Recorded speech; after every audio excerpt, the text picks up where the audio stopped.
Sara had always wanted to live alone.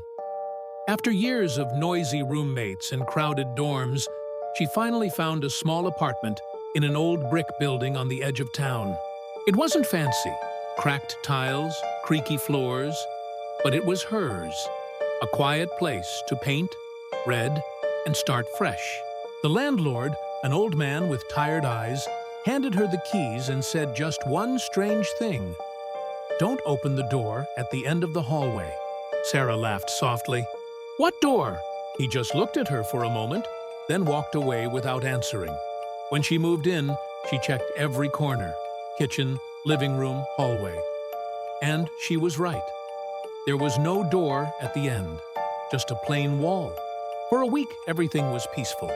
Then, one night, while scrolling on her phone, she heard a soft knock coming from that same wall.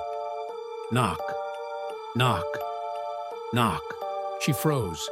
It was steady, calm, like someone politely asking to come in. The next morning, she checked again. The wall was smooth, no cracks, no hidden seams. She tried to laugh it off. Old pipes, maybe, she told herself. But the following night, it happened again. Louder this time. And between the knocks came a whisper. Faint but clear. "Let me in. I used to live here." Sara grabbed her phone flashlight and slowly walked down the hall. The wallpaper near the end was peeling slightly, so she tugged at it, and her breath caught. Underneath was a hidden door, painted over in the same color as the wall. The knocking stopped. Silence. Her trembling hand reached for the knob. It turned easily. The door creaked open. Inside was a small, dark room, and, in the middle, a single chair facing the wall. On it sat a figure, pale, motionless, wearing the same clothes Sara had worn yesterday.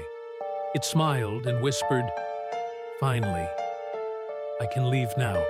The lights flickered, and when they came back on, the room was empty.